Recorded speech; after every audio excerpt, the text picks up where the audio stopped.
Hey friends, tonight we're stepping into the ice-cracked world of Viking life, but not the part with screaming warriors and raiding parties.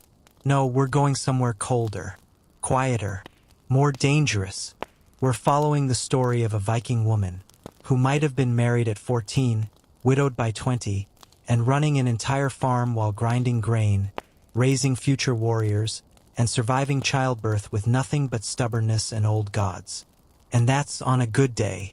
So before we dig into the frost and fire, take a second to like the video and hit subscribe, but only if you actually enjoy these deep, dark dives into history's forgotten corners. And let me know in the comments where you're watching from and what time it is. I love seeing how far this little midnight campfire reaches. Now dim the lights. Maybe wrap yourself in a blanket like you're bracing for a Norse winter. And let's begin our journey. This is what it was really like to be a Viking woman. Congratulations, you've been born. Unfortunately, you've been born a girl. And in a Viking village, that doesn't mean pink blankets and doting lullabies. It means your entire life has just been handed a checklist of impossible expectations, and none of them involve being warm or well-rested. Your name is probably Astrid, or Sigrid, or something ending in hild, which translates loosely to battle.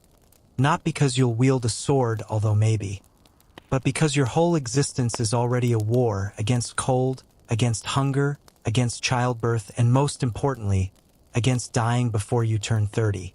You're swaddled in wool that smells like wet goat. You sleep beside a fire that never stays lit. And outside your wooden longhouse, it's sleeting sideways, again. The gods are angry, again. Maybe someone forgot to sacrifice a goat, or maybe Odin just likes keeping everyone on hard mode. By the time you're 4, you're already learning to carry water, feed chickens, and avoid getting kicked by the family cow. If you're lucky, the cow hasn't died yet. If you're unlucky, you're now drinking watered-down goat milk that tastes like regret. At 5, your mother starts teaching you to weave. Not because it's cute, but because everyone's cold and the men keep ruining their tunics trying to wrestle elk in the woods. You sit by the loom, fingers raw, learning to make clothes the village won't freeze to death in. You drop a stitch? Too bad. You'll redo the whole row while your mother looms over you, pun fully intended, with the quiet fury of someone who hasn't had a full night's sleep since Ragnar Lothbrok was a child. By 6, you're preparing food, patching roofs, and learning that emotions are for people who don't need to store turnips for 6 months. Your dolls are made of straw, your chores are endless, and your bedtime story is a saga about someone's ancestor being beheaded for not respecting the family goat. And then comes your blood. No, not from battle. Not yet. This is the first rite of womanhood. Menstruation, Viking edition. There are no tampons, no discreet packaging, just linen rags, sphagnum moss, and the unspoken understanding that you'll now be quietly miserable for a few days every month until menopause or death, whichever comes first. Menarche doesn't come with a celebration. It comes with more chores and whispered reminders that you're now marriageable, which is code for soon to be traded for a cow and some grain to a man named Eirik who smells like dried fish. And yet you press on, because you're tough. Not by choice, by necessity. The winters are so harsh that entire villages have frozen to death in their sleep. The men go off to raid, leaving you with the farm, the animals, the kids, and the rising sense that the real warriors never left home. You're expected to grow strong sons and obedient daughters while also being a blacksmith, midwife, brewer, herbalist, roof thatcher, and part-time negotiator when your neighbors get into drunken disputes over pig territory. You get no gold, no epic poems, no boat burials. You get a grave near your mother, and maybe a brooch if your weaving was good. And if you dared to be too clever, too commanding, too good at surviving, they'd call you a witch, and maybe fear you, but not before expecting you to fix the thatched roof one more time. No one writes sagas about women like you, but without you, there'd be no sagas at all. No warriors fed. No children raised. No fire kept lit through endless northern nights. You're a Viking woman. Not soft. Not silent. And definitely not done yet. You're about 12. Maybe 13 if your parents are feeling generous with the numbers. You've spent your childhood hauling water, weaving wool until your fingers bleed, and watching your older cousins get married off one by one like prized sheep in decorative aprons. Now it's your turn. Do you love someone? Doesn't matter. Has some boy been catching your eye across the fire during feast nights? Irrelevant. Because in Viking society, marriage is not a love story. It's a land deal wrapped in a sheepskin cloak and followed by an uncomfortable amount of fermented herring. Your father doesn't look at your feelings. He looks at your dowry, the goats, the tools, the woven blankets, and that one good necklace your mother's been saving for the right man. Not for you, for the right alliance. Your suitor is probably twice your age. His name is something like Bjorn Skullsplitter or Halfdan Goosetooth. He smells like sweat, mead, and unresolved trauma. He's missing at least one tooth and has a dog that obeys better than he does. But he's got something your family wants. Land, protection, and maybe a strong enough roof to survive a coastal storm. That's the game. You don't marry for love. You marry for survival. You marry to fuse clans, to settle grudges, to get access to a better fishing spot or a more politically useful cousin. And let's talk about the actual wedding. It's not a white dress and flowers. It's a legal contract with blood on it. Literally. You and your new husband might have to perform a symbolic sword exchange, or share a ceremonial cup of ale, or even sacrifice an animal together, because nothing says eternal union like disemboweling a goat before breakfast. After the ceremony, you're led to the marriage bed by everyone. Yes, they watch, because privacy is for the weak, and the consummation needs to be official. There's a chance your mother-in-law is the one holding the blanket. There's an even bigger chance you just want to disappear. From this moment on, your life is tied to your husband's property and his reputation. You now manage his farm, birth his children, make his food, patch his tunics, and, if necessary, defend his household with a kitchen knife and bad intentions while he sails off to raid England. But here's the twist, and Viking society was full of them, you're not entirely powerless. See, Viking women could divorce. If your husband beat you, failed to provide for the household, or, Odin forbid, wore feminine clothing in public, you had the legal right to walk away. With your dowry, and possibly the children. You just had to publicly announce it, usually at the doorway of your house, in front of witnesses 3 times like some kind of divorce incantation. Congratulations. You're now single again, and slightly less judged than you might expect. Also, you could own land. You could inherit property. You could wield real social influence, especially if you were a widow, which was basically the ultimate upgrade in Viking womanhood. No husband, no leash, still running the farm, and possibly cursing your enemies with fermented shark heads and legal disputes. But don't get too comfortable. Most women didn't divorce. Most didn't inherit. Most got married once, stayed married, and pushed out as many children as their hips would allow, often dying in childbirth and being remembered only as Thorolf's first wife, or the one with good cheese. And while the sagas love to paint dramatic stories of passion and vengeance, most Viking marriages were strategic, economic, and endlessly practical. You weren't a princess. You were a political asset wrapped in wool and reproductive potential. Your marriage didn't end in happily ever after. It ended in grain management, livestock disputes, and maybe, just maybe, being remembered by your great-granddaughter as the tough old witch who once stabbed a thief with a spindle. The wedding was months ago, or maybe a year. Time blurs when your days are just endless variations of milking, mending, and muttering threats at the hens. You've settled into married life, which mostly means you now do everything, only now with his name attached to the misery. And then one morning, your husband, let's call him Olaf the Inconvenient, grabs his axe, packs some dried fish, and casually announces that he's going raiding. You blink. For how long? He shrugs. Maybe a few months. Maybe a year. Maybe longer. Depends how much gold the Franks have. Then he kisses you on the forehead like he's going to the market, boards a longship with 12 other equally underbathed men, and sails off to loot monasteries and develop scurvy. No maps, no updates, no return date, just vibes and violence. So now guess what? You're in charge. No, not just of the cooking and weaving, you were already doing that.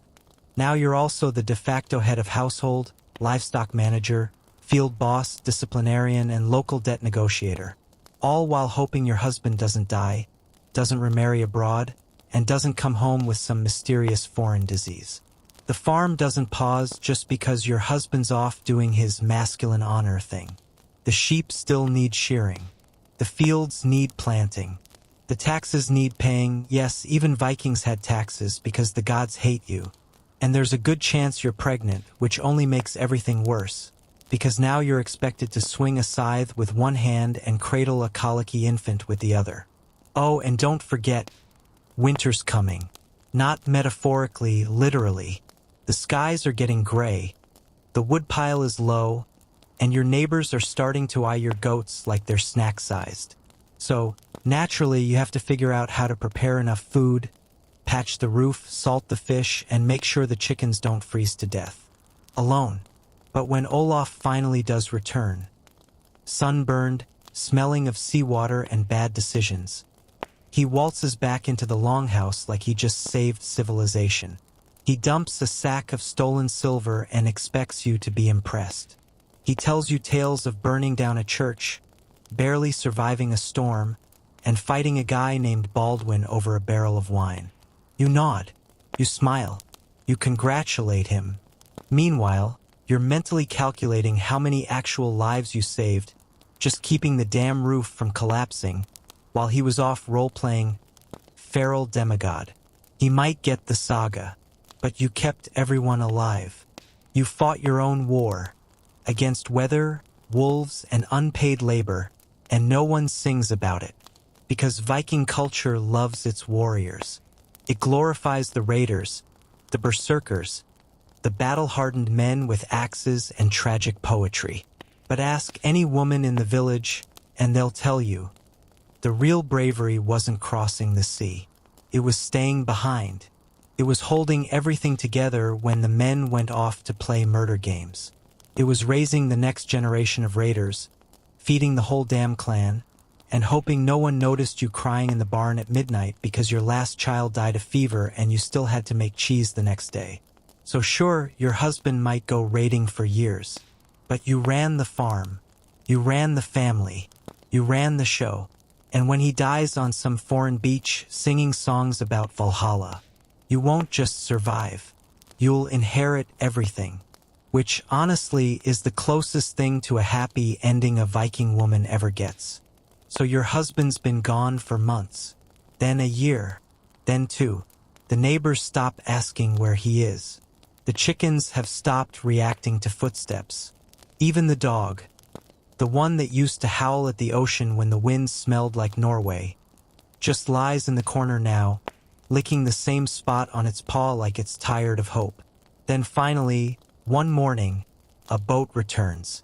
But your husband isn't on it. Just a sack of bones, a rusted axe, and a half-drunk raider named Arvid, who mumbles something about a skirmish in Northumbria and how he died like a true warrior. Fantastic. That helps you exactly 0% with getting the barley planted or fixing the hole in the roof. You don't even get closure. Just vague stories of your husband's heroic death that sound suspiciously like he tripped, got stabbed, and died in a puddle next to a British pigsty. But no matter, the saga singers will make it poetic. The gods will make it honorable. And you get a funeral, a goat hide full of silver coins, and roughly 10 minutes to mourn before the elders start asking the real question. So, When are you marrying his brother? That's right, because while Viking women could own land and inherit property, that only worked in theory. In practice, your late husband's farm, livestock, and debts still need managing. And the fastest way to keep everything in the family is to hand you off to the next available male relative like a particularly competent sack of grain. Enter the brother. Is he younger? Maybe. Is he older, balder, and twice as sour? Possibly. Is he someone you've already argued with about whose ox is uglier? Absolutely. But now, he's your new husband. There's no new wedding feast. Just a quiet conversation, a nod from the village elders, and some awkward glances during the next harvest festival when people realize you're now sleeping with the guy who used to complain about your stew. And yes, you're allowed to protest. You can technically say no, but that usually means running your household alone, defending your land from raiders, and dealing with the dozen different men who suddenly think a widowed woman is open for negotiations. So most Viking women took the deal. You mourned. You remarried. You survived. And don't expect a lot of sympathy. In Viking culture, grief was personal, but practicality was sacred. If your tears got in the way of survival, they were a luxury you couldn't afford. So you cried in the fields, wiped your face with your apron, and went back to churning butter and enforcing bedtime with a wooden spoon. The good news? If you liked your brother-in-law, this could actually be an upgrade. If you didn't, well, maybe he dies in a fjord accident and you finally get to run the place solo. Because widows in Viking society had power. Real power.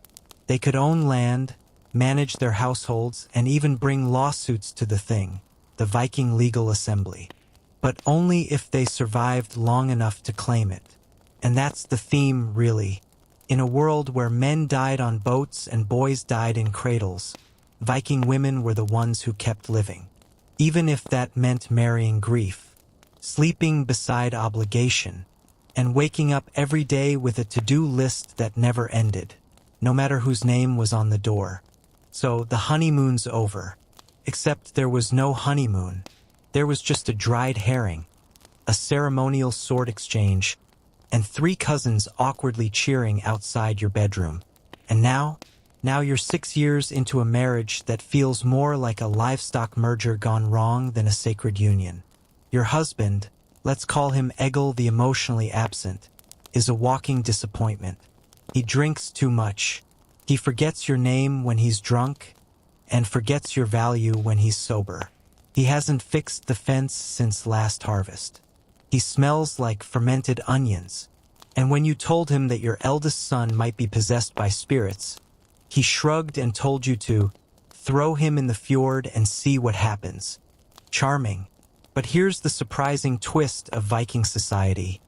You can leave. That's right. As a woman, you're legally allowed to divorce your husband. You don't need a bishop's blessing or a scroll from the king. You just need to stand at the front door, say you're divorcing him in front of witnesses, and do it loudly. And not just once, 3 times, on 3 separate days. So everyone hears it. So no one can say you weren't clear. So he doesn't come back 6 months later with a sack of stolen wine and claim it was all a misunderstanding. So you march to the doorway. You look him in the eye, or in the general direction of his ale-soaked beard, and you say, "I divorce you." Once, twice, 3 times.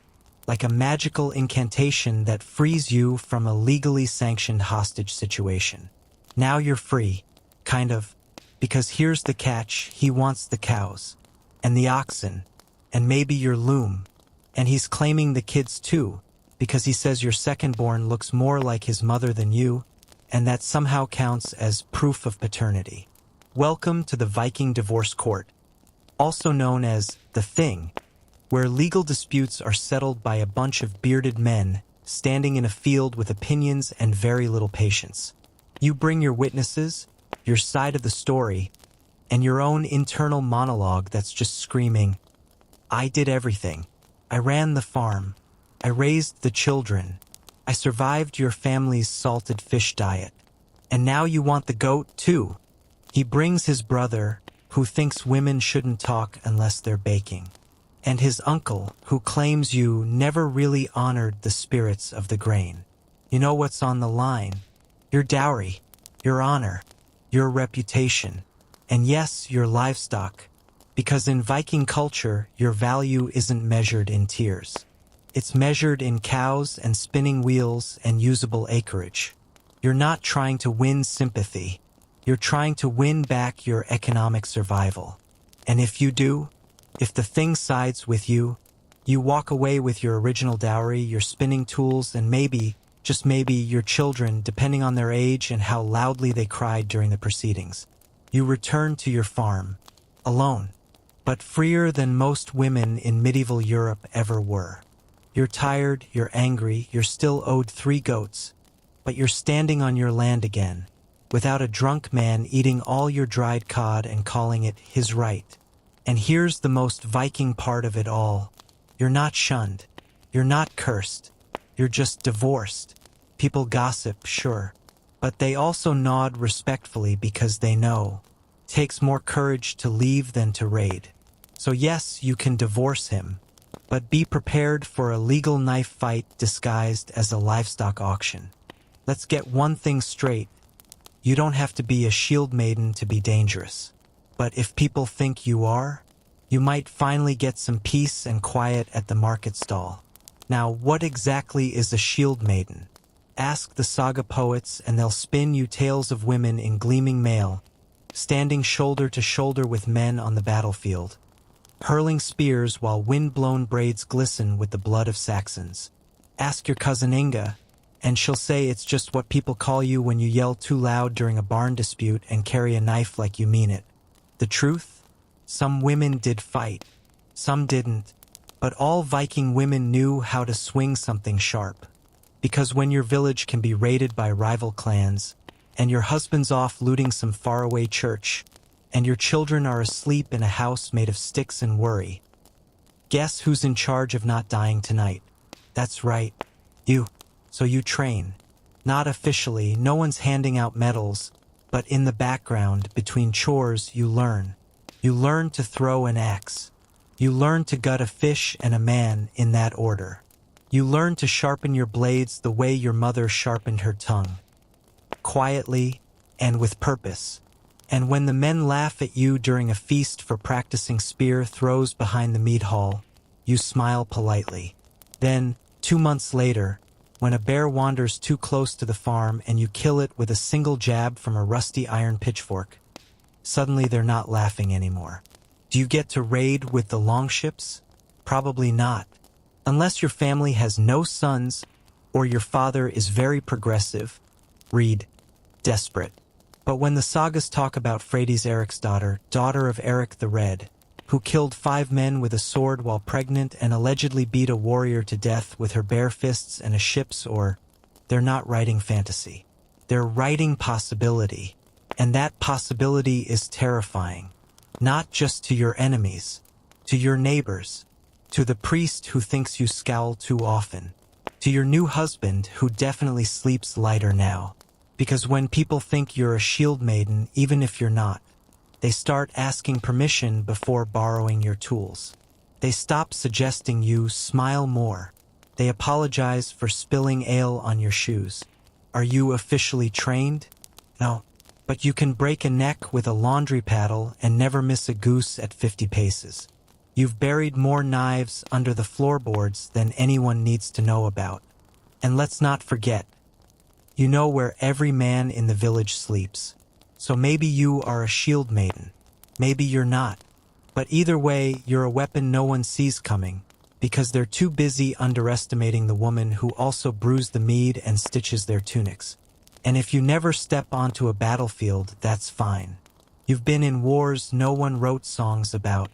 Wars of grief, of hunger, of keeping the fire alive through 6 months of frozen silence. You're not waiting for glory. You're waiting for someone to be stupid enough to test you. So, you're a woman in the Viking Age. You already chop wood, bleed quietly, raise livestock, and fight off emotional breakdowns with dried fish and passive aggression. But maybe you've got something else too, something less explainable. Maybe you've always known when storms are coming, or when someone's lying, or how to cure a sick child with a poultice, a chant, and a withering glare. Congratulations! You're now suspected of witchcraft. And in the Norse world, that means one of two things. You're a respected seeress known as a Valva, invited to high halls and feared by kings. Or you're a suspicious peasant woman, and the neighbors are one goat death away from burning your house down. There is no in-between. The line between wise woman and evil sorceress is razor thin and entirely based on your social usefulness. If your predictions help a jarl win a battle, you're gifted. If your herbal tea gives someone diarrhea, you're possessed by Loki, and they're bringing the ropes. The Vikings believed in magic deeply.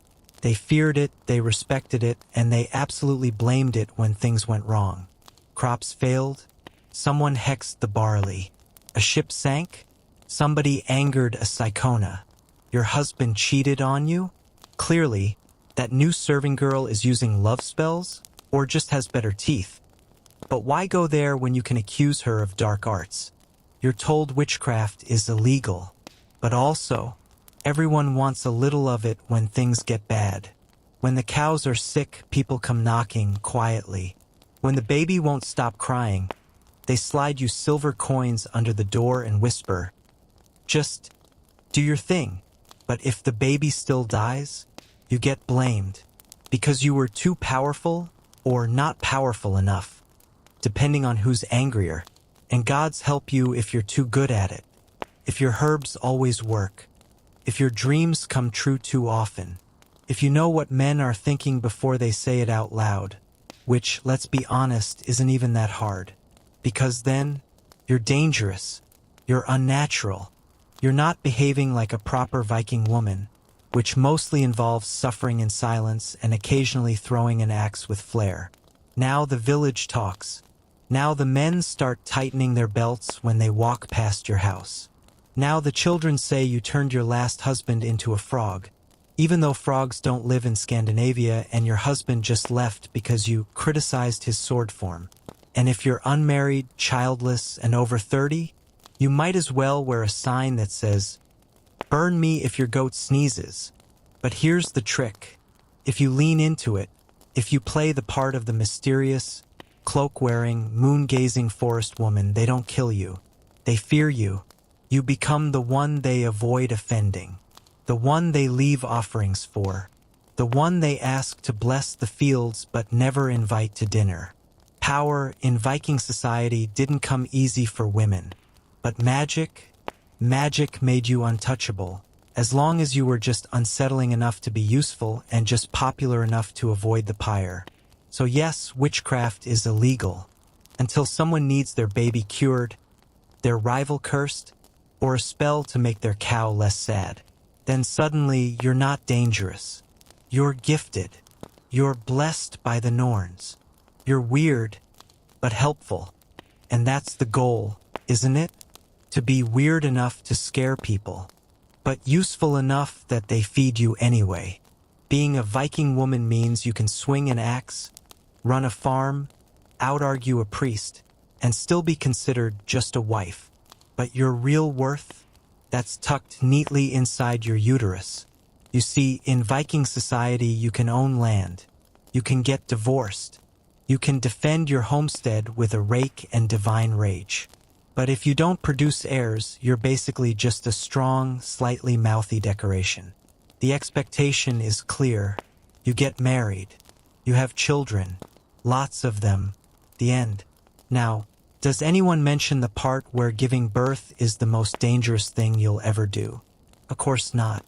Because childbirth in the Viking Age isn't something warm or soft or sacred. It's a blood sport. There's no doctor, no anesthetic, no sterile instruments. Your midwife is your aunt, your neighbor, or a woman who's seen this go badly so many times she doesn't flinch anymore. And if the babies breach, or too big, or the cord wraps the wrong way, you bleed, you scream, and if the gods are kind, you wake up. Sometimes you don't. Sometimes the baby lives and you don't. Sometimes you both die. Sometimes the baby's stillborn and you get to live with that grief while still feeding the goats an hour later. Because life doesn't pause. And here's the kicker. If you survive childbirth, you don't get a medal. You don't even get a break. You get a leaking body, a starving infant, and the full responsibility of raising it while your husband sharpens an axe and announces he's off to raid again. But let's say you can't have children. Let's say you try, and your body says, no thanks, and gives you a lifetime subscription to mysterious cramps and village gossip. Well, now you're a problem. You're barren. You're cursed. You're not pulling your weight in a world where survival depends on outbreeding disease, frostbite, and invaders. Your husband might divorce you. Your in-laws whisper behind your back.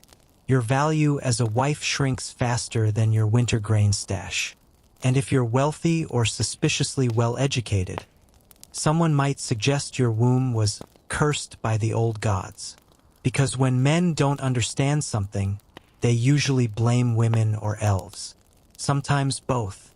And here's the worst part. Even if you want to avoid pregnancy, to skip the trauma, the pain, the screaming midwives, there's no real way to do it. No herbs strong enough.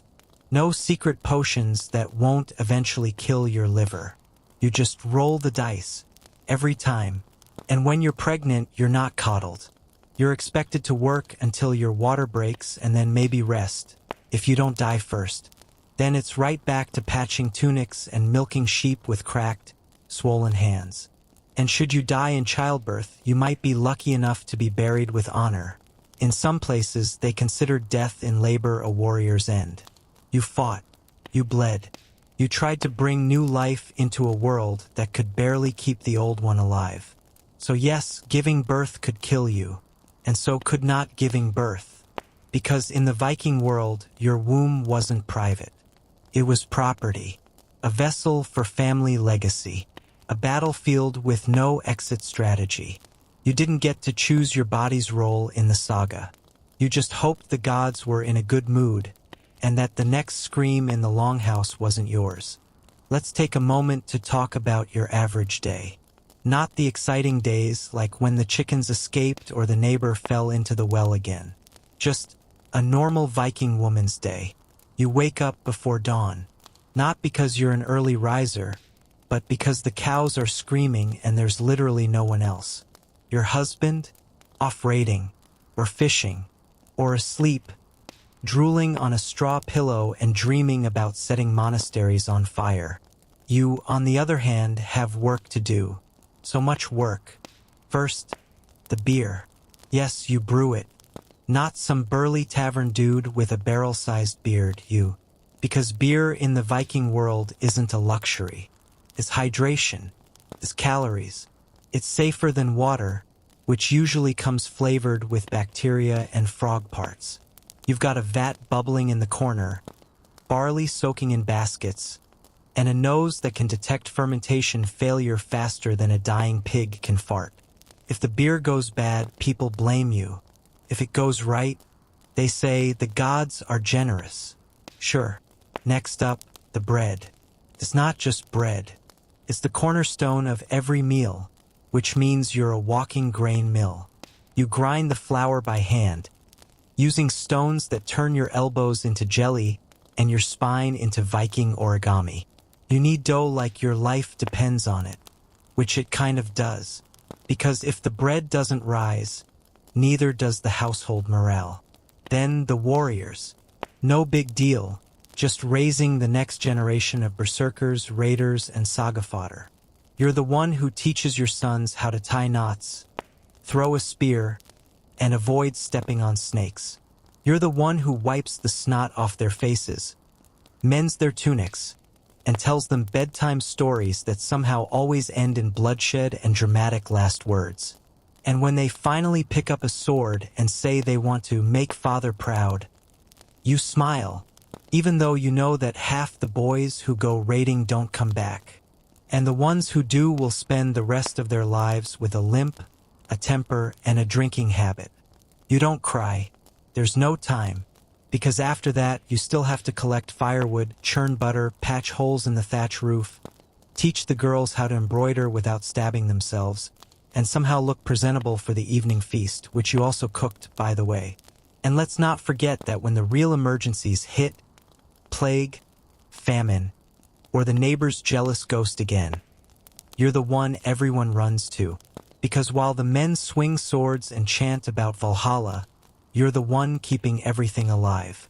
You are the brewer, the baker, the emotional regulator, the unpaid therapist, the healer with a pocket full of crushed herbs and a very specific scream that makes the children instantly behave.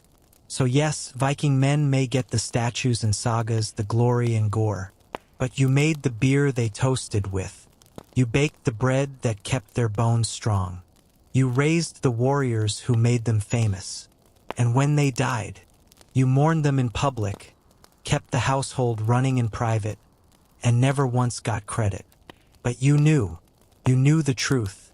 And so did every other Viking woman grinding barley and staring out across the fjord with arms strong enough to crush a man's ego, and a rolling pin to prove it. Let's say you make a mistake. Not a small one like burning the porridge or yelling at the local priest during a solar eclipse.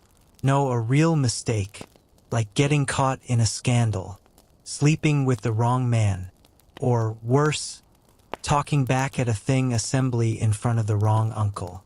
Suddenly, you've shamed the clan. And that, my friend, is a capital offense. Not by law exactly, but by the unwritten, ironclad code of Viking family reputation. Your worth isn't just your skills, your dowry, your offspring, or your ability to raise a child while making beer and dodging curses. It's also how your clan looks when you walk into a feast hall. If you make them look weak, disloyal, or, gods forbid, improper, they won't lecture you. They'll solve it the Viking way, with moss, because in certain cases, rare but real, families would dispose of shameful relatives by quietly drowning them in a bog. No trial, no poems, just you, a few strong cousins, and the soft, cold embrace of northern wetlands. Sufficient, really. Bogs preserve bodies unnaturally well. So when archaeologists dig you up 1,000 years later, they can still see the terrified shape of your face and the perfect impression of the rope that tied your hands behind your back. There's no tombstone, no funeral feast, just silence, whispers, and a family that suddenly seems much more cheerful at local gatherings. And you don't even have to do something terrible. Sometimes it's not a crime, just an inconvenience. Maybe you refused a marriage proposal from a powerful family. Maybe you kept speaking when a man interrupted you. Maybe you knew too much about herbs or childbirth, or the truth behind how your cousin really died in that hunting accident. Too loud? Too clever? Too unmarried for too long? That's all it takes. Your own kin might decide the gods need you back early, and the bog is their postal service.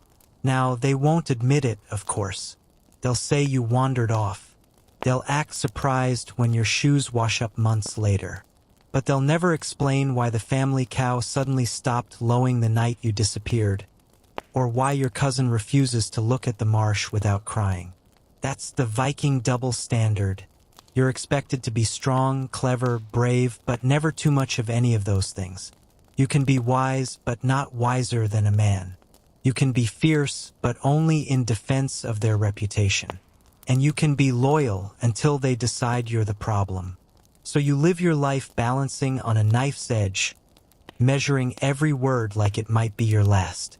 Because if you slip even once, even a little, you're not just out of the family.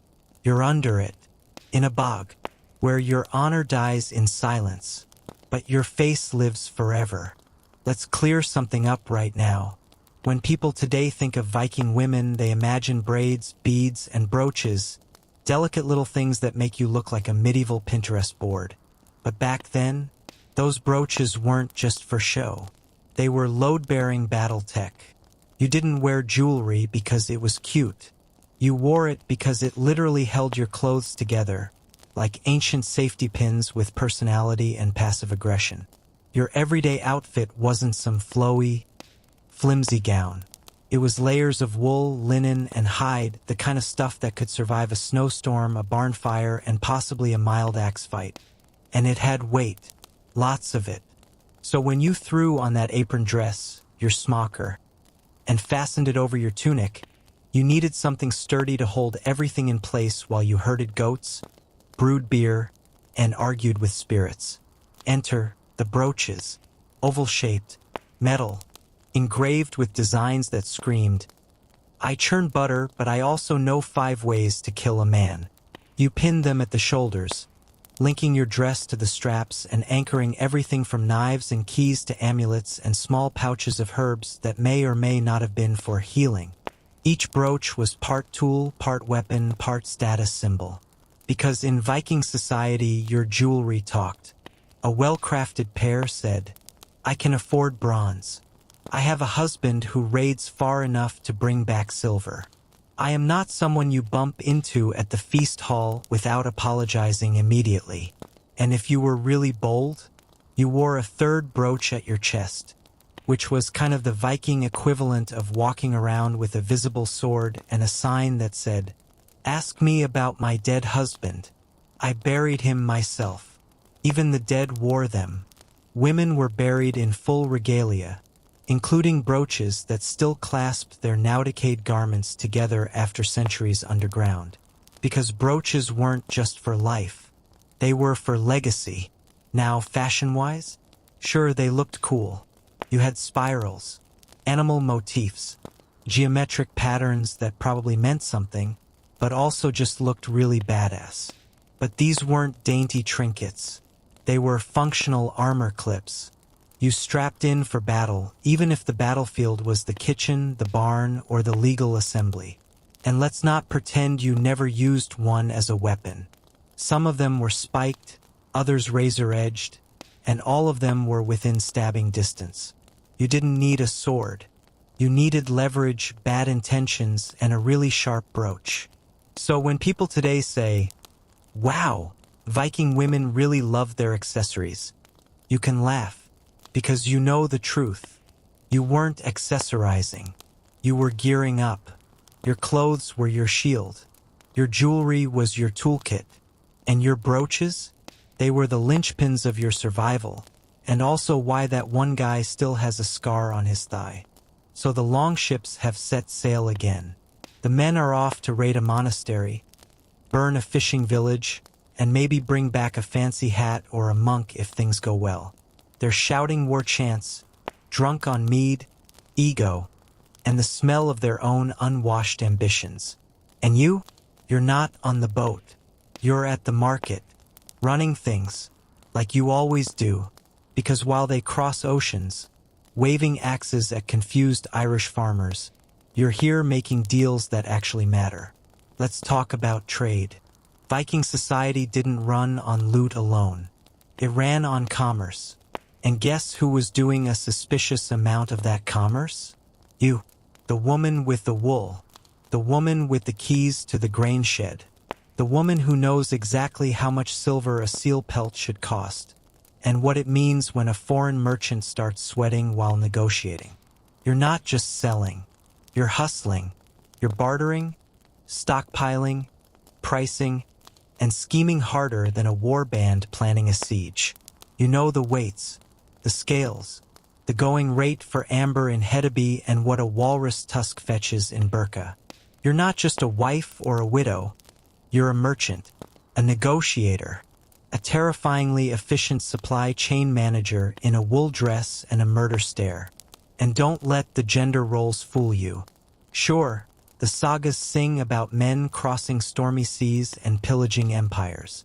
But what they don't mention is that while those men were off chasing glory and tetanus, you were selling their stolen loot back to their enemies, and at a markup.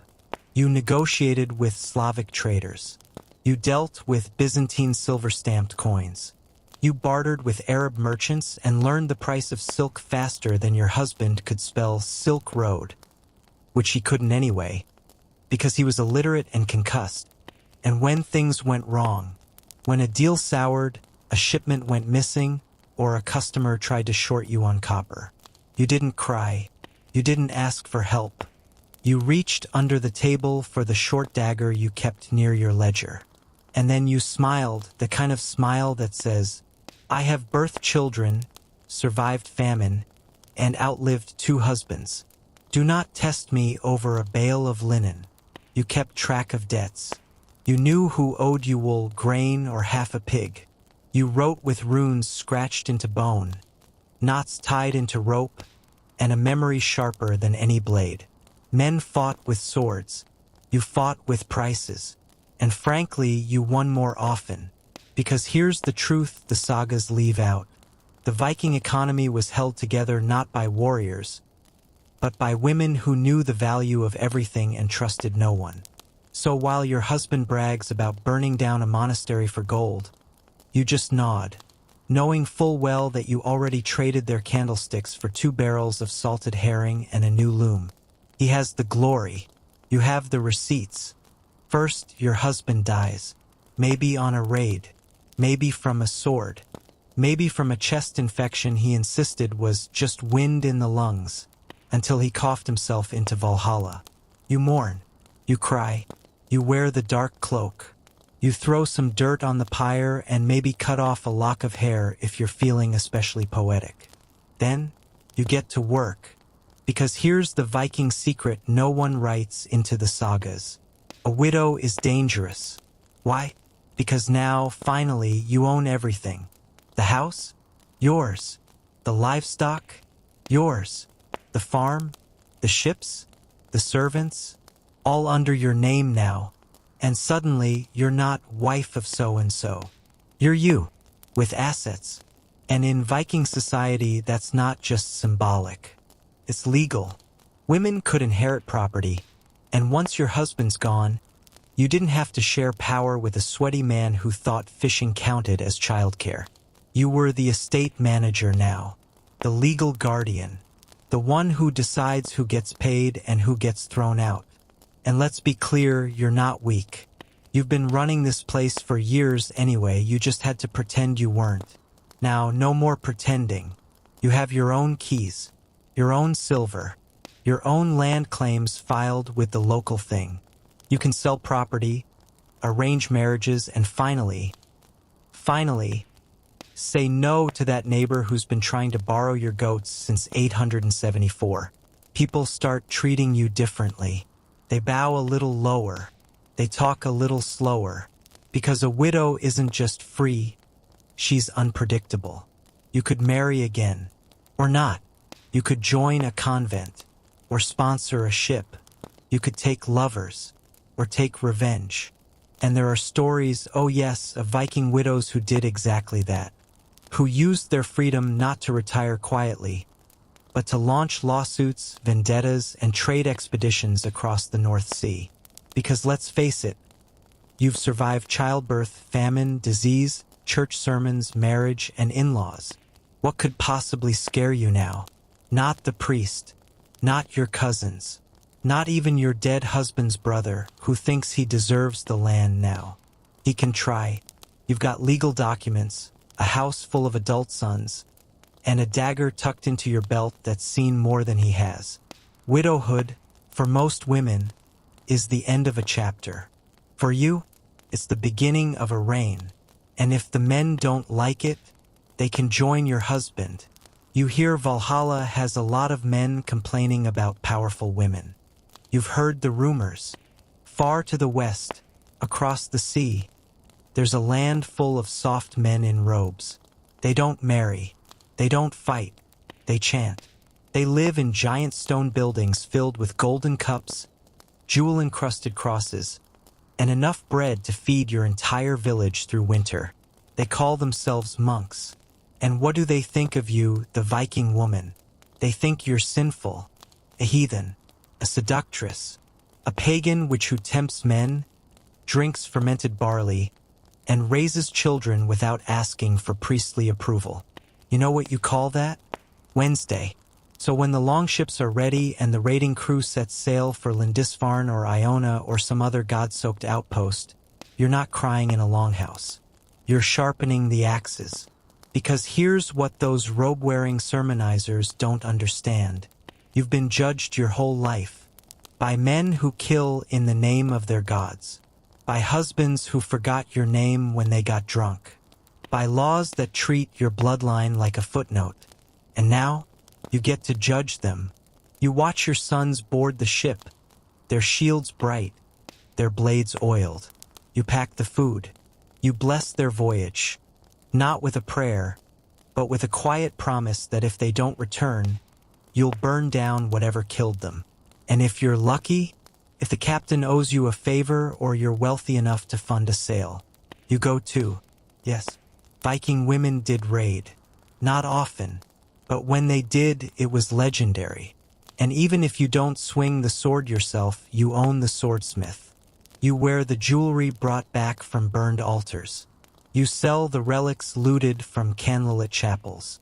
You rebuild your farm with timber that once framed a monastery window. They call you sinful? Great. Then let their sins buy you a new loom. Because you don't care about their sermons. You care about results. You've buried 3 children, survived 2 famines, and nursed your last husband back to health just in time for him to die from overeating. You don't need salvation. You need resources. And if monks are so close to their God, surely he won't mind if you take just a little gold off their hands. You're not heartless. You leave the old monk alive. You want him to tell the story, to describe you in their scrolls, not as a woman, not as a sinner, but as the she-wolf who took their chalice and didn't blink when they begged her to stop. They'll call you a demon, pagan, plague. Fine, let them write it all down. Because when the monks run from your ships, clutching their scrolls and crying to the sky, you don't feel guilt. You feel justice. And maybe, if they're lucky, you'll leave them one Bible, to remind them that even their God couldn't save them. From you, let's talk about memory. Not the kind that lives in dusty scrolls or carved runestones, but the kind that sleeps in your bones, gets passed through lullabies, and echoes in the way your daughter holds a knife. That's your legacy. You're not the star of the saga. You're not the one swinging an axe in some fjord-flavored epic where every third line starts with "Lo, he smote." That's for the kings, the jarls, the men with swords, egos, and someone paid to record their last words like they weren't just, "Tell Bjorn I said hi." No, you're the reason the saga exists at all. Because when the mead runs low and the fire burns down to embers, who do they gather around? You, the old woman with the steel spine and the creaky knees, who still has more stories than anyone else in the longhouse. You tell them the truth, about the winters that nearly killed you, about the neighbors who vanished into snow, about the time you saw a raven land on the roof and your second son died the next day.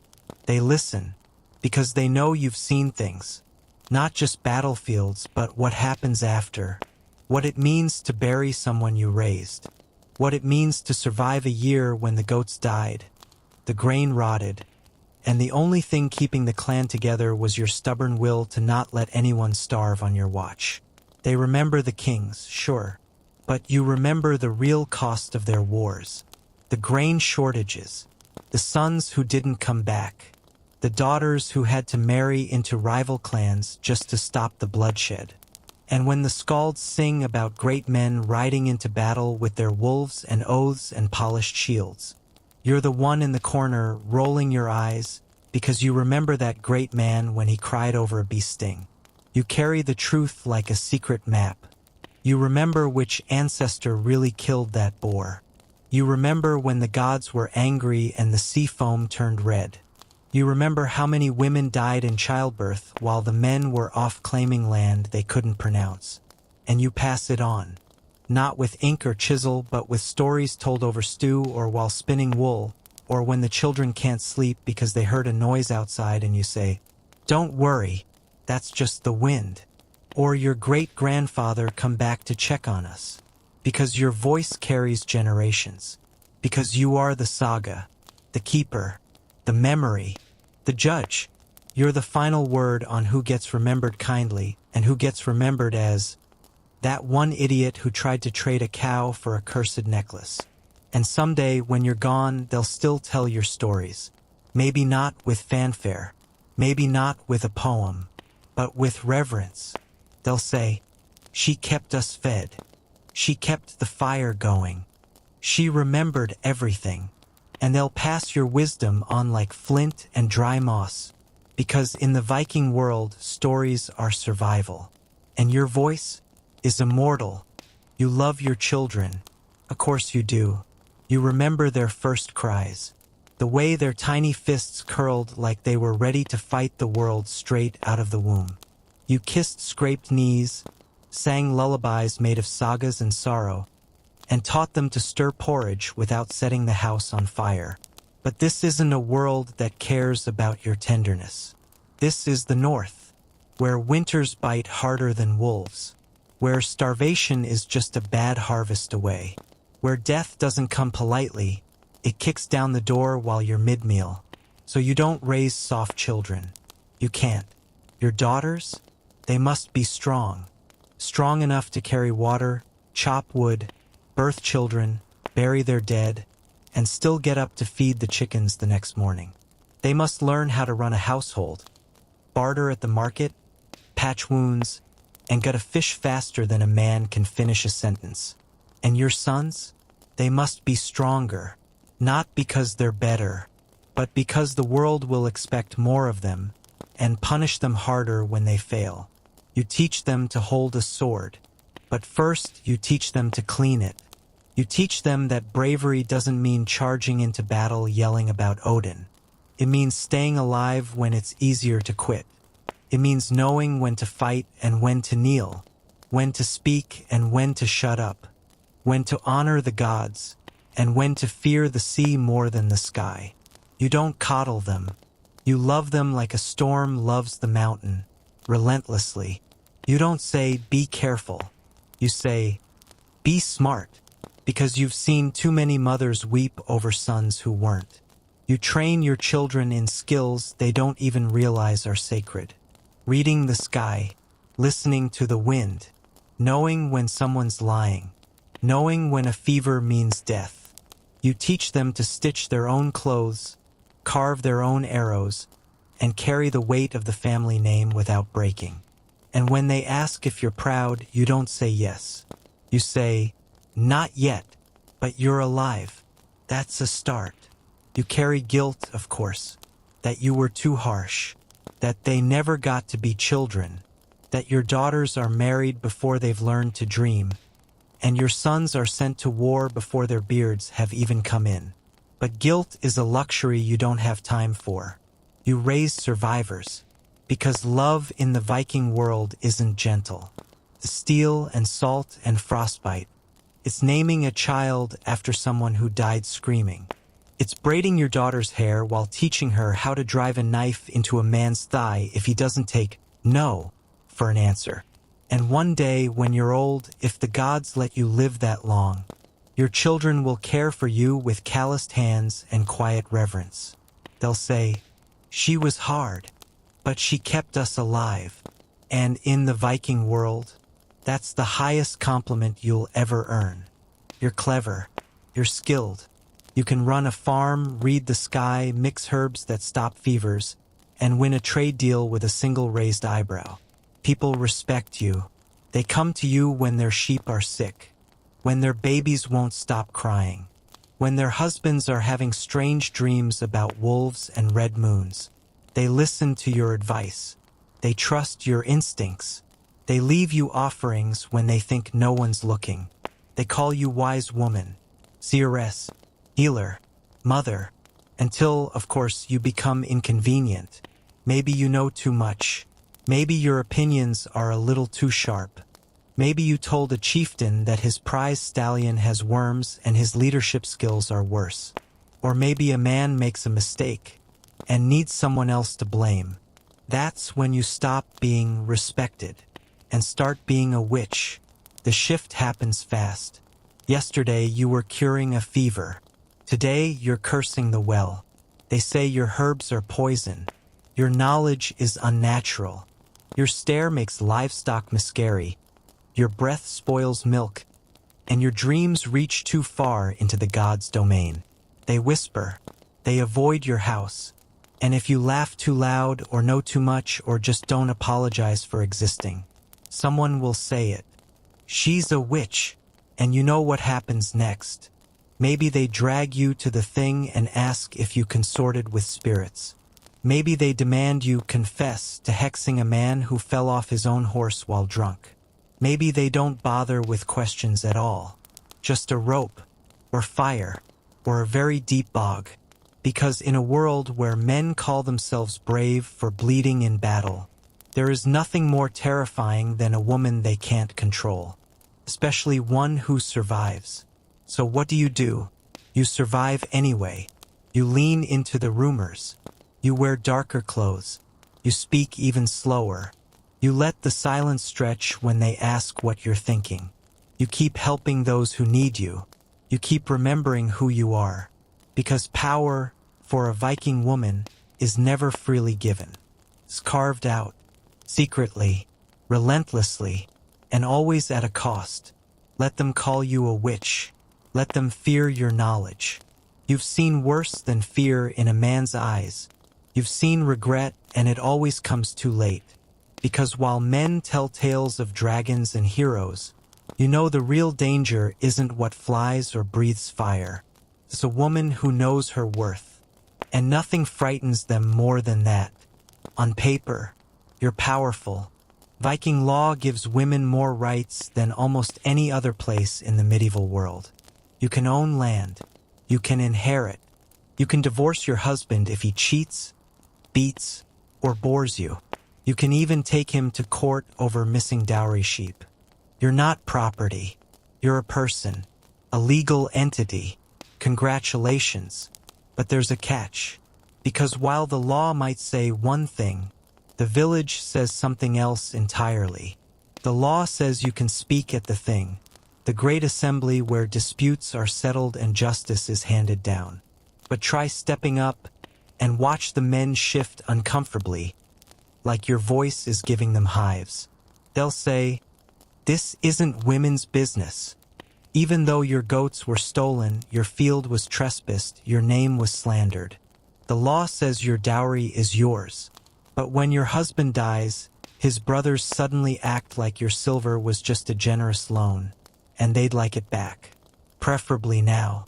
Preferably without eye contact. The law says you can choose to marry. But your uncle has already chosen a promising young man who smells like turnips and thinks your job is to be quiet and fertile. And if you say no, you're difficult, unwomanly, possibly cursed. Because in this world, legal rights are only as strong as your ability to enforce them. And when your entire village is made up of people who still think a menstrual cramp is a sign from Loki, your ability to enforce anything is limited. They'll nod politely at the law, and then whisper behind their hands. She talks too much. She walks around alone at night. She doesn't smile enough. She knows things. You try to assert yourself, and suddenly you're not a woman with rights. You're a problem. The baker raises his prices when you walk in. The priest gives longer sermons that sound a little too personal. Children throw stones when your back is turned, and your cousin pretends not to see. You can't win with kindness. They see it as weakness. You can't win with strength. They call it arrogance. So what do? You walk the line, carefully, sharpening your words like blades, wearing your patience like armor, letting the law protect you just enough, but never so much that it makes you a target. And behind closed doors, with other women who understand the game, you trade knowledge like gold. Who to trust, what to say, when to stay silent. Because Viking women weren't naive. They knew that the law was written in runes, but reality was written in sideways glances, cold shoulders, and accidental fires. And so you survive, not just with rights, but with strategy, with allies, with silence when it's safe, and fury when it counts. because they may not like that the law is on your side. But one day, when their barn burns down and their crops fail, they'll remember that you warned them about the signs, and they'll come knocking, not to argue, to beg. Your hands are calloused, your sleeves stained, and there's a spool of gut twine in your pouch that's been through more battles than most warbands. You know how to stitch, skin, fabric, truth, because in the Viking world, wounds happen. On the battlefield, in the longhouse, during childbirth, after drunken arguments that ended with someone falling on the wrong end of a farm tool. And when they do, they come to you, not the gods, not the priests, not the jarls. You, the woman with steady hands, sharp needles, and the kind of eyes that don't blink at the sight of bone. You clean the gash with sour ale. You press cloth into a man's cracked ribs while he screams about honor. You hum something old, a lullaby, a spell, maybe both. Then you sew him shut like you're hemming a tunic. He calls it a miracle. You call it Tuesday. But it's not just flesh you stitch. You stitch stories. Because sometimes the wound isn't the problem. Sometimes it's the questions. What happened? Who started it? Why was he near the goat pens with an axe and no pants? And you? You always have a version that makes sense. He fell. It was an accident. He was drunk. No, she didn't mean to stab him. It was dark, and she thought he was a bear. You know when to tell the truth and when to weave something softer. Because in this village, justice is slow, messy, and usually ends in blood. But you can end it with a needle, a whisper, and a good enough excuse. You're not a liar. You're a guardian of peace, of dignity, of reputations that don't deserve to be shattered just because someone panicked and reached for the wrong blade. You've patched up feuds, covered bruises, healed more than you'll ever get credit for. And sometimes, when someone bleeds too much to save, you're the one who tells the family how it happened. Kindly, quietly, with enough truth to honor the dead, and enough fiction to keep the living from killing each other. Because that's your job too. The healer, the weaver, the diplomat with blood under her nails and secrets between her teeth. You stitch the wound, then you stitch the world around it so it doesn't come apart. And when the villagers thank you, bow their heads and say, "We don't know what we'd do without you," you smile just enough to be polite. But deep down, you know the truth. They'd all be dead or feuding by breakfast. You die, maybe quietly, in your bed, with your grandchildren at your side and your last breath slipping out like a sigh. Maybe not so quietly. A fever, a childbirth, a raid gone sideways, a winter too long and bitter even for you. Either way, you're gone. But the real story, it starts at your burial. They bring you out on a plank of wood, or maybe a cart, or maybe a ship if you were lucky, wealthy, or terrifying enough in life to earn one. And then they have to decide, who were you really? Because Viking burials are stories, not facts, not justice, narratives. And whoever writes yours doesn't use ink. They use bones, beads, swords, brooches. Maybe they dress you in fine wool, drape silver rings on your fingers, and tuck a spindle or weaving tools at your side. A respectable woman, they'll say, a mother, a wife, a pillar of the household. But what if there's a sword? Not your husband's, yours. What if there's armor in your grave? A shield? A pack of arrows? Now things get messy. Centuries later, the archaeologists will argue. They'll find your skeleton. Broad-hipped, narrow-jawed, pelvis unmistakably female, and next to it, weapons. And suddenly, they start using words like symbolic, ceremonial, honorary, because some people still can't believe a woman might have swung a blade and meant it. But your people knew. Maybe they buried you like a queen, maybe like a war leader, maybe with a drinking horn and a sword and a rune-carved amulet to keep hell at bay. Or maybe they hid the truth, softened the story, buried your blades in a separate pit and left only the jewelry on your chest, so no one would ask questions. Because you were complicated. And complicated women don't fit neatly into sagas. Not unless someone's willing to lie a little. So what gets remembered?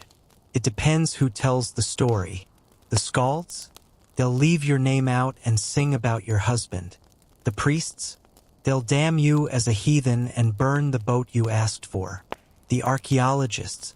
They'll write papers debating whether your grave goods were symbolic or you were some kind of rare anomaly. But the women will know. They'll run their fingers over the grooves of your brooches. They'll smile at the notched blade tucked beneath your rib cage. And they'll tell their daughters, she fought, she bled, she ruled, she mattered, whether you were buried in silk or soot, with a spindle or a spear, you left a mark. And centuries from now, when someone digs you up and starts guessing who you were, they won't realize that you already wrote your saga, not in runes, but in scars, and children, and the way your village still echoes your name when the snow falls just right. In the Viking world, honor isn't just important. It's everything. Your family name, your reputation, your right to exist without someone setting your house on fire. It all hangs on this vague, exhausting concept that's part pride, part performance, and 100% guaranteed to get someone killed. Now guess who gets to defend that honor? You'd think it'd be your husband, or your brother, or that cousin with the temper and the 2 teeth. But no, he's dead. Died doing something heroic, like slipping on fish guts or trying to insult a berserker while drunk. And now the whole village turns to you, because someone has to avenge him. And by someone, they mean the person still standing, still thinking, and still capable of managing blood feuds without tripping over their own ego. That would be you. So now you're supposed to keep the honor intact. Plan a funeral that doesn't embarrass the ancestors. Decide who deserves a knife in the ribs. And also, just for fun, manage the harvest while avoiding open war. Congratulations. You're not just a widow. You're a walking, breathing honor tribunal. You're expected to cry, but not too much. Wear mourning clothes, but not look too available. Speak up for justice, but not so loud that a man feels challenged or worse, upstaged. Because nothing threatens a Viking man more than a woman who knows exactly how vengeance works. You know the rules. If someone wrongs your family, you get even. But only in ways the thing might approve of. Too soft, and they'll call you weak. Too ruthless, and they'll call you cursed. So you do what Viking women have always done. You smile politely, you host a feast, and somewhere between the mead and the boiled lamb, you slide the right blade into the right ribcage. Maybe not yourself, maybe through a cousin, or a loyal servant, or that angry teenage daughter of yours who's just itching for her first revenge kill. You know, family bonding. Because that's what honor looks like here. A slow-burning, woman-led revenge plan with impeccable timing. And when it's done, when the blood debt is paid and the saga resets itself, you go right back to grinding grain, cleaning fish, and listening to men talk about how they restored the family's reputation. Let them have their little speech. You're already planning the next move. The nights are long. The goats are coughing weird. And winter is stalking the horizon like a debt collector. So you do what every sensible Viking woman does. You grab your best amber beads, light the good incense, the stuff that doesn't smell like fish guts, and kneel at the little household shrine. Freya, Lady of Love and War, hear me. You whisper it, loud enough for the goddess, quiet enough so the neighbors don't accuse you of showing off.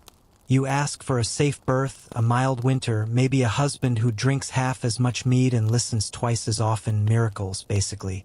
You leave an offering.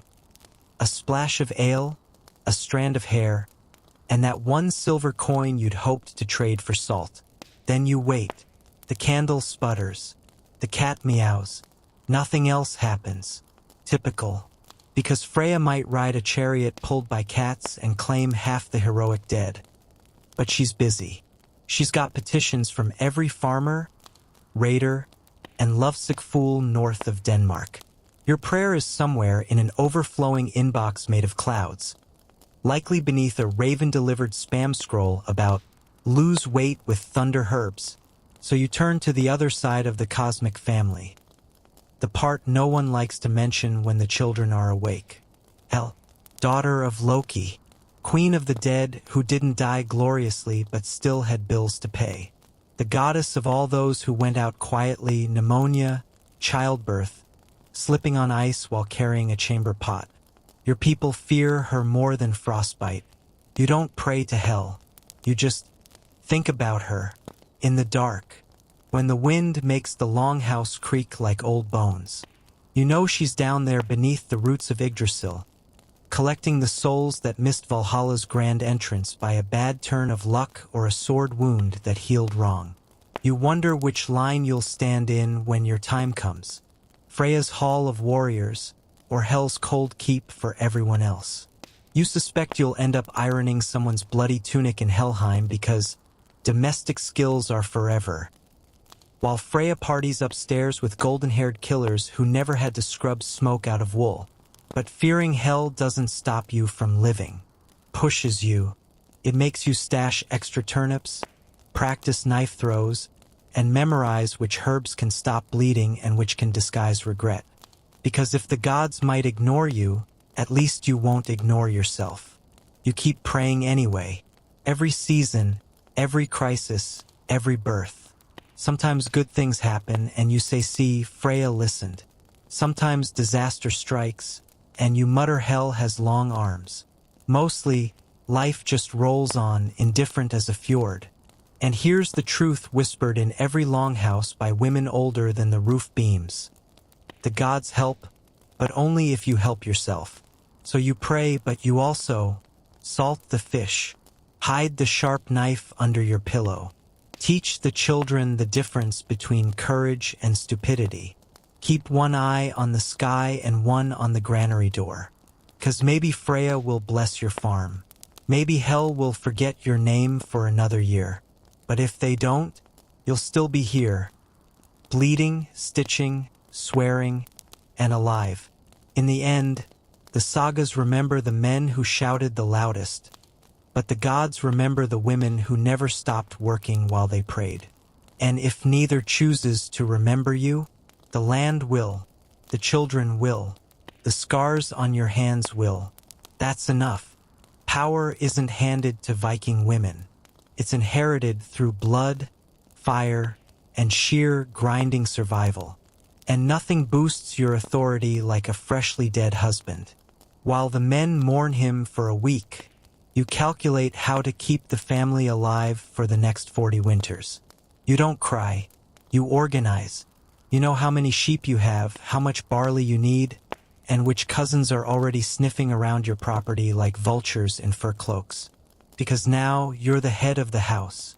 Not officially, of course. The sagas rarely say. And then his widow ruled like a goddess of wrath and budgeting. But unofficially, you control everything that matters.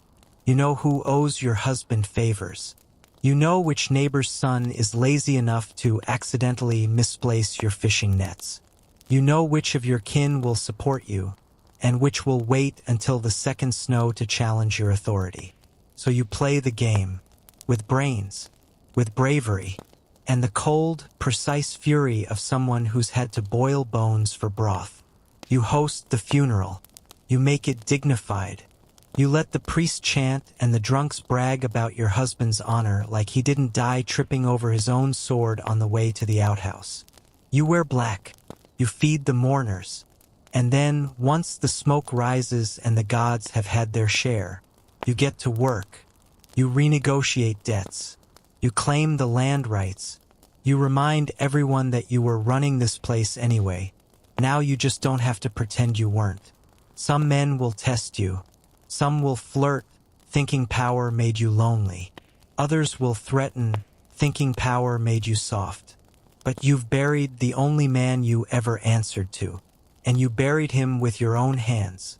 Try you again, because if there's one thing Viking society respects more than a warrior, it's a widow who doesn't need one.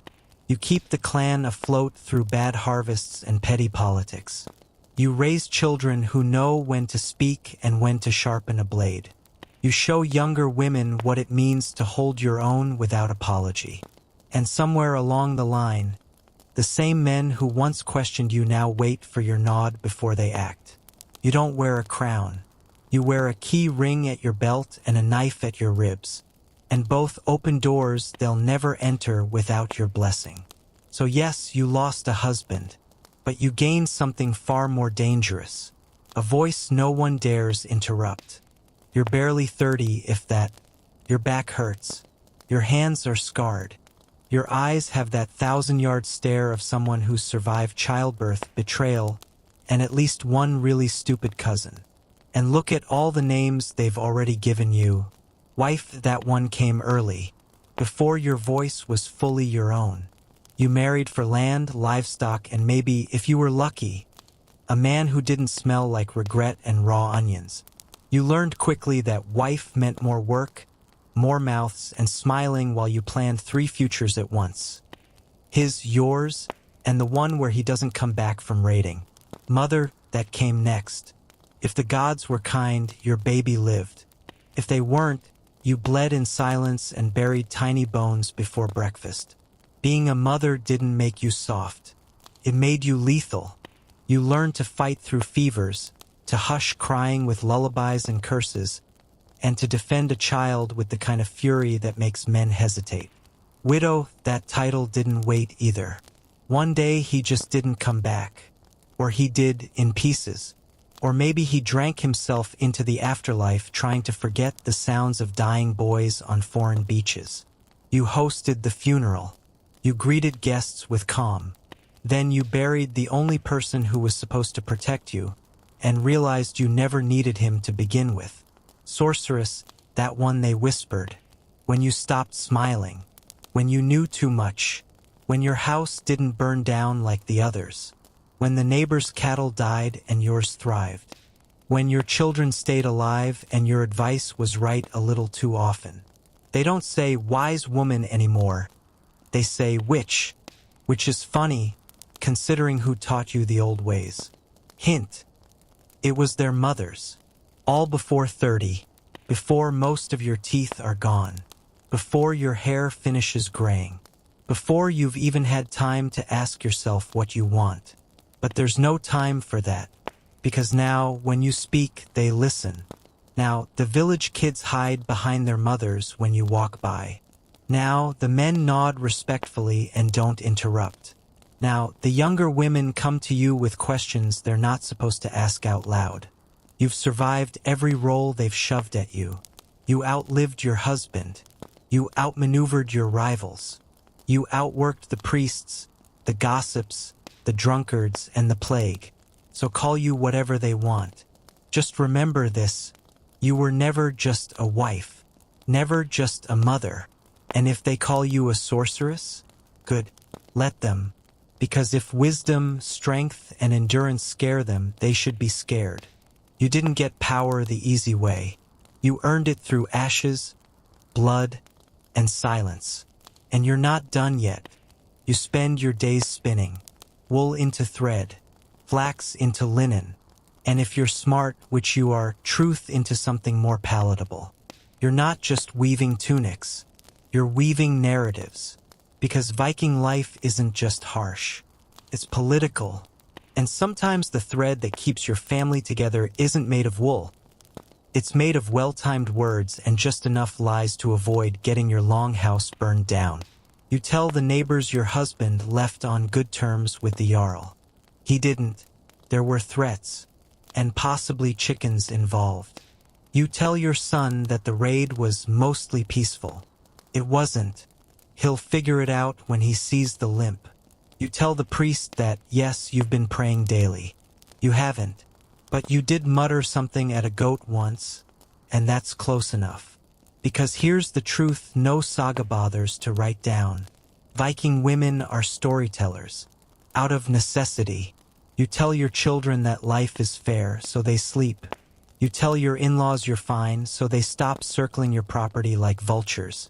You tell your rivals you've got nothing to hide, while hiding everything that matters. And when things go wrong, and they always do, it's not the warriors who calm the chaos. It's you. With a voice like honey over thorns and a memory that keeps every insult filed and ready. You spin stories just like you spin yarn. Tightly, carefully, with the occasional knot to keep things from unraveling. And those stories, they travel. A good tale reaches the next village before you've even put the pot on to boil. A bad one spreads like lice in the hayloft. So you make sure the one they're telling about you ends with strength, honor, and maybe a little fear.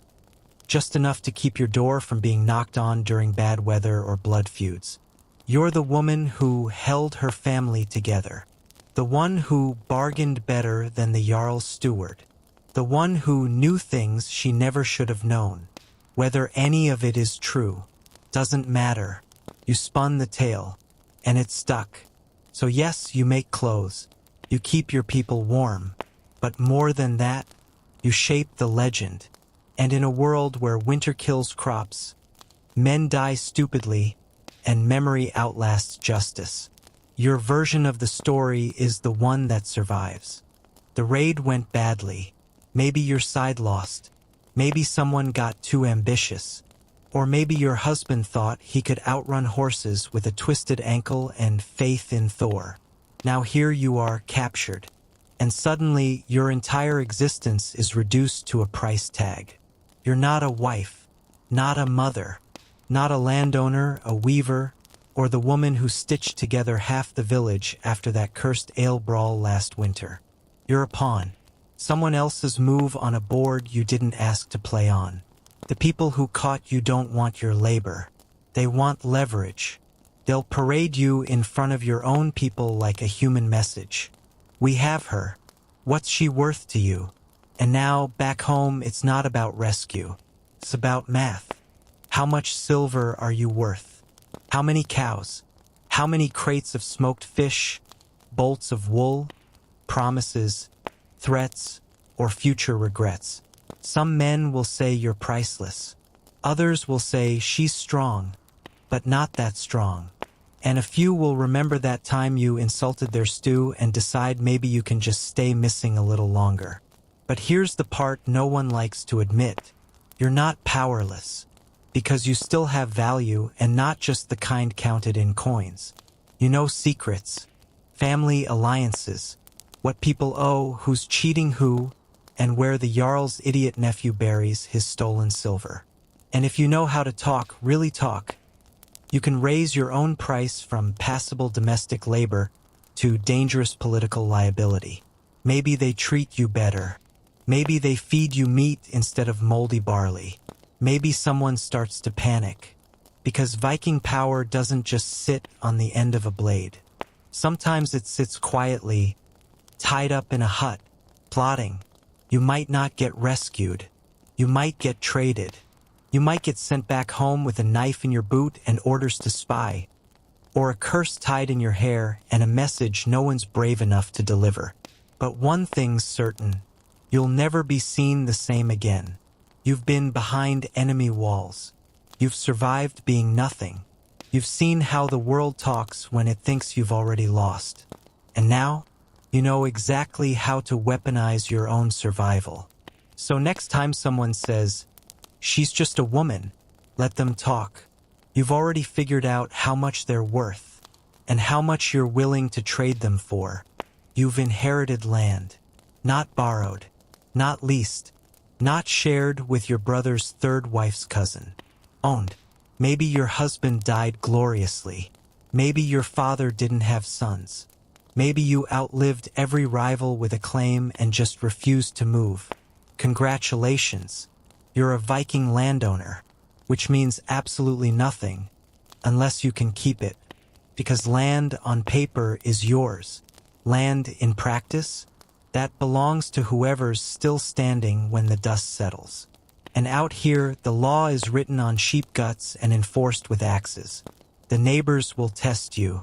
Oh, we thought this hill was part of our field. Translation: we're betting you're too tired, old, or polite to fight back. Some cousin you haven't seen in 5 years shows up claiming your dead husband promised it to him. Sure he did.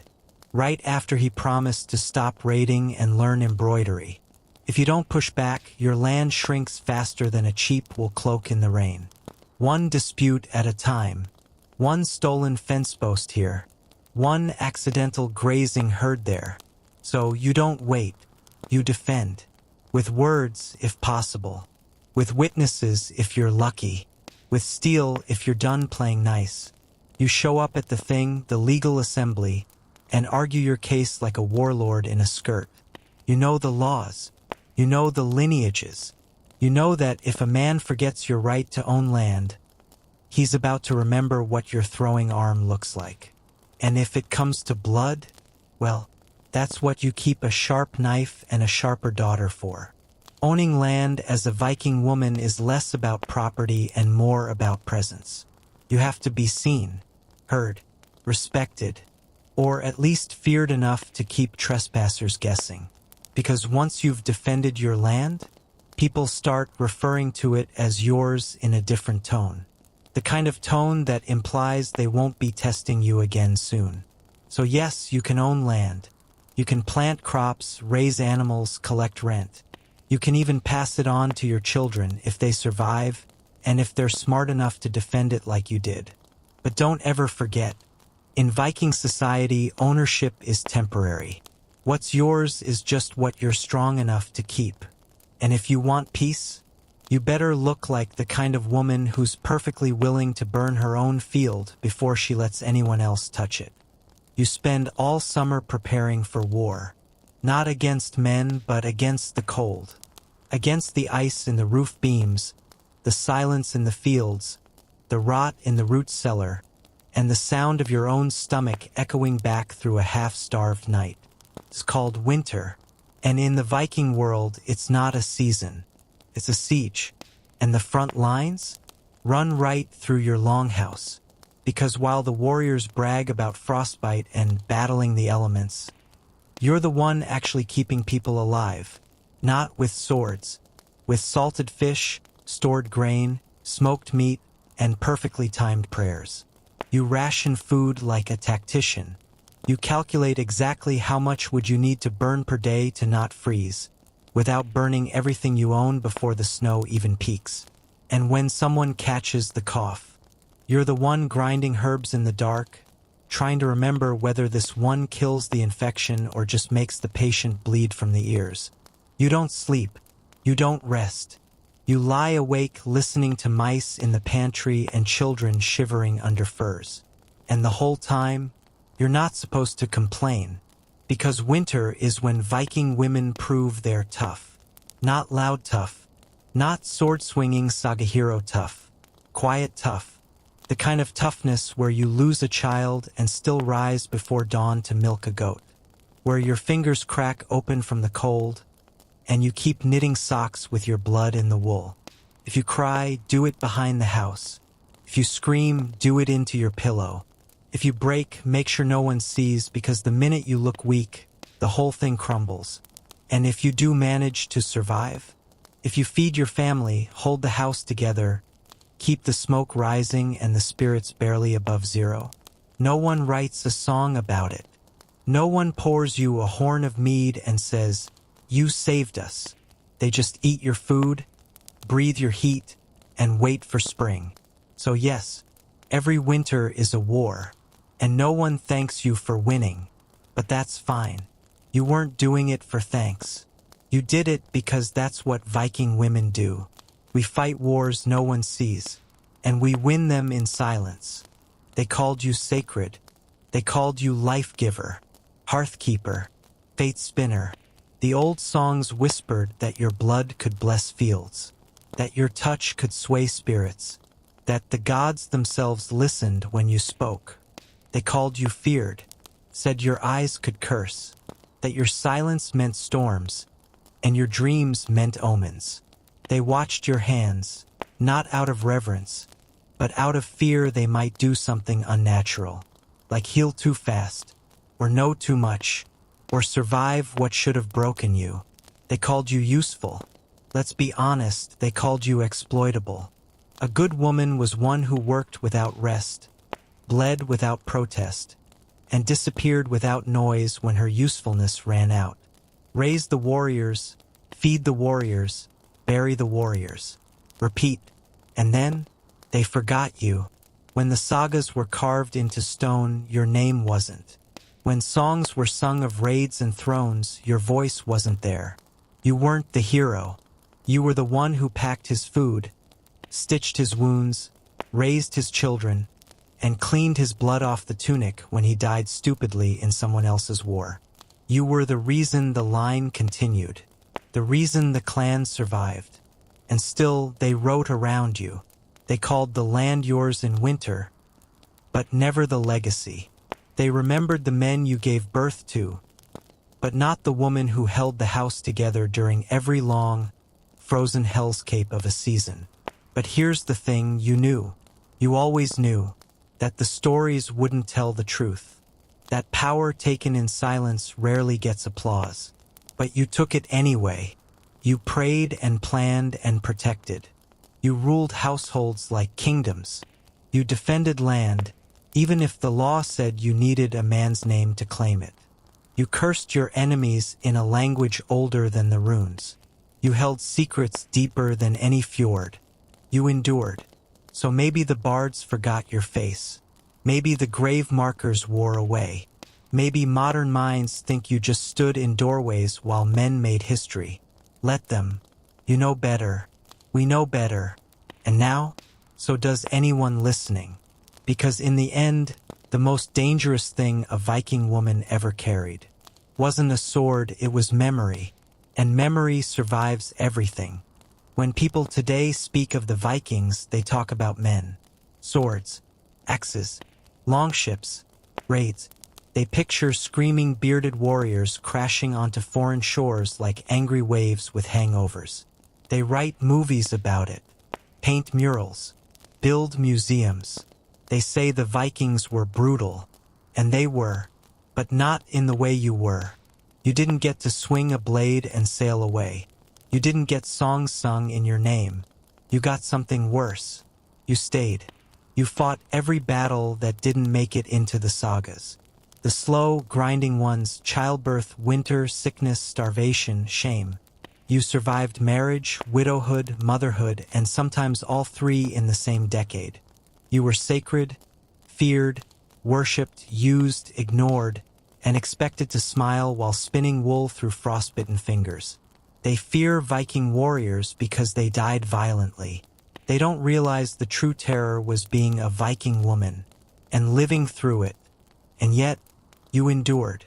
Not for glory, not for gold, but because you had no other choice. You adapted.